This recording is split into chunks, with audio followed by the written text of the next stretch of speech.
Hello everyone, good morning, જય માતાજી, welcome back to my new blog. તો કેમ છો બધા મજામાં ને? તો મજામાં જ રહેવાનું અને માતાજીની કૃપાથી હું પણ મજામાં છું. અને નાહી ધોઈને ફ્રેશ થઈ ગયા છે. સવારના વાગી ગયા છે 11:30. તો મિતિક્ષા પણ મારી સ્કૂલમાંથી જઈને આવી ગઈ છે અને પાછી જતી રહી છે ગામની સ્કૂલમાં. તો હવે મારા બ્લોગની શરૂઆત થઈ ગઈ છે. તો મારા વિડીયો પર અને ચેનલ પર નવા હોય તો મારી ચેનલને પણ સબસ્ક્રાઈબ કરી દેજો. તો ચાલો કન્ટિન્યુ રહેજો વિડીયોના એન્ડ સુધી.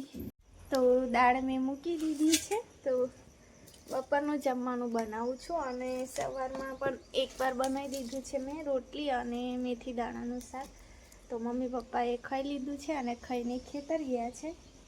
તો હવે બપોરનું બનાવું છું બધા કાકા લોકો માટે અને અમારા માટે પણ થોડું. તો ખાવું હોય તો ખાઈ લઈએ, ના ખાવું હોય તો પછી નહીં પણ ખાતા બપોરે, હમણાં ખાઈ લઈએ. એટલે તો ચાલો હવે ચટણીની તૈયારી કરું, એટલે કે વઘારની તૈયારી કરું. તો મગ મૂક્યા છે એટલે મગ ભાત અને થોડી રોટલી બનાવી દઈશ. ધુમાડો લાગે છે. ચાલો હવે આમ જતી રહું.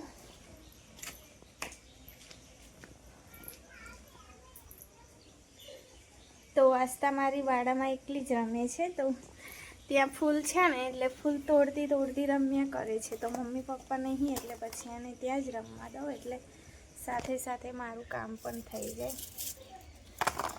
તો લીલી લસણ છે ને તો છોલાતું જ નહીં, તો ચપ્પુ લાવવાનું તો ભૂલી જ ગઈ. તો હવે પાછી ચપ્પુ લેવા જાઉં તો મારે એવું જ થાય, 10 વાર ઘરમાં જવાનું, 10 વાર બહાર આવવાનું.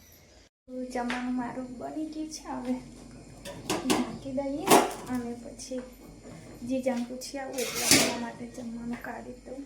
કે બપોરના 1 વાગી. તો જીજા લોકોએ જમી લીધું છે અને હું હવે ફ્રી થઈ ગઈ છું લગભગ 1-1.5 કલાક માટે. તો આસ્તાના જાગી તો ફ્રી છું. તો મેં ખાઈ લઉં કેરી, મારી ફેવરેટ. તો આજે પણ પપ્પા લાવ્યા હતા ખેતરથી, તો મીઠું મરચું નાખીને મેં થોડી વાર મૂકી રાખ્યું હતું, મસ્ત ચટપટું. તો ચાલો હવે ખાઈ લઉં. વધારે બોલીશ તો પાછી મારી આસ્તા રાણી જાગી હશે.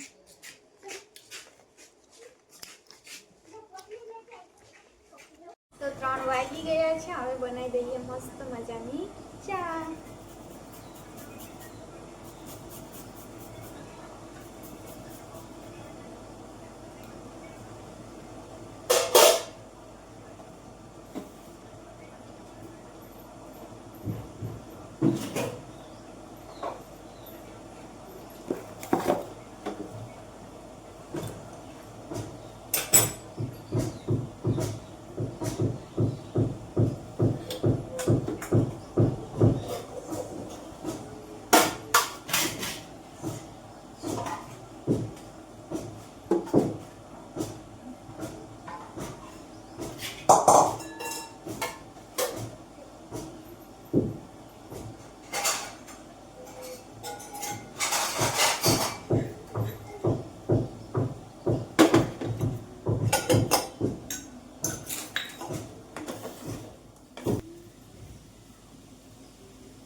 બદામ નીચે, પછી પાયાથી ઝીણી કરી દે, પછી ડબ્બામાં ભરજે, પછી હું રોપવાનું પાણી નાખવાનું. હા, પછી ફૂલ નાખવું. હા, પછી ફૂલ નાખવું. પછી નાખવું. હા, પણ ફૂલ માં તો નાખી તો. હા, તો તો ફૂલ રોપવા જાય, કેવી રીતે રોપવાનું તે પૂછે છે. તો ઉકાળો મારો બની ગયો છે.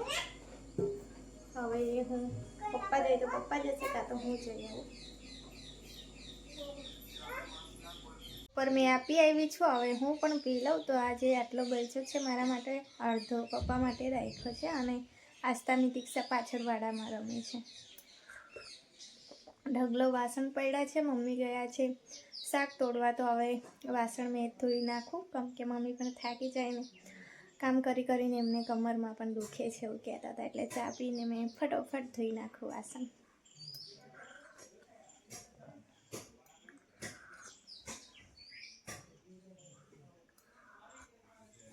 તો ચાલો હવે ઉકાળો પી લીધો છે. હવે જે વાસણ ધોવા, તો આસ્તા રમે છે મિત્તુ જોડે, તેટલી વાર મારું કામ પણ થઈ જશે. તો વાસણ મારા ધોવાઈ ગયા છે. હવે હું કરું છું કપડાં ગળી. તો એક કામ પતે એટલે એક લેવું પડે, એટલે જલ્દી ફ્રી થવાય. બાકી તો આળસ કાઢીએ ને તો કામ ત્યાં રહી જાય છે, પછી માથું બહુ દુખે.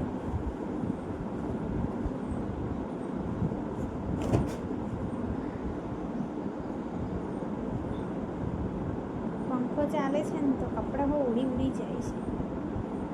એટલો ફાસ્ટ પંખો મેં ચલાવ્યો છે આજે, કપડાં હવે ગળી નહીં થતા.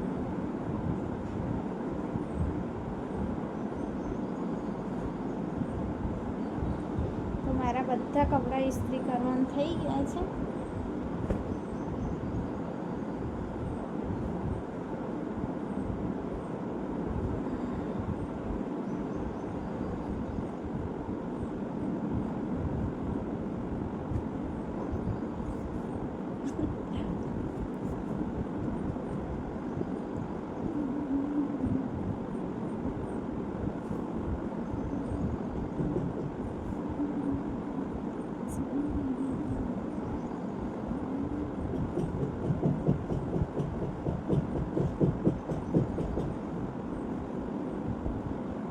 તો ગાઈસ 6:30 થઈ ગયા છે અને હું વાળું છું કચરો. તો જમવાનું મારું બની ગયું છે અને હવે હું સાફ સફાઈનું કામ કરી દઉં, કારણ કે જીજા લોકો મોડા જાય છે ને કામ કરીને, એટલે પછી છેલ્લે હું કચરો વાળું છું.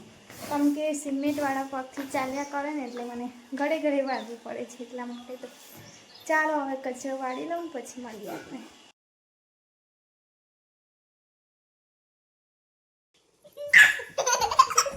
બચી ગઈ જો. રાતના 8 વાગી ગયા છે, જમી લીધું છે અને આજે આળસ કાઢી હતી એટલે શાક કંઈ બનાવ્યું બપોરનું હતું તે જમી લીધું બધાએ. તો મારા હસબન્ડ હોય ને તો એ જે તે નહીં ખાતા, એટલે પછી બનાવવું જ પડે. અને અમે એકલા હોઈએ ને તો અમે ચલાવી લઈએ, હોય તે ખાઈ લઈએ. તો આસ્તા અને મિતિક્ષાની મસ્તી ચાલે જો. તો ઘોડો રમે છે, મિતિક્ષાને ઘોડો બનાવે છે આસ્તા. તો તમે જુઓ, પડે છે પછી ખાલી જ પડવાનું. ઉપર બેસે ને ખાલી પલટી મારી જાય. તો આ બાજુ ભીતમાં જાય ને એની મને બહુ બીક લાગે. ચાલ બેસે ને એમ પેલા તો ખાલી પડી જશે.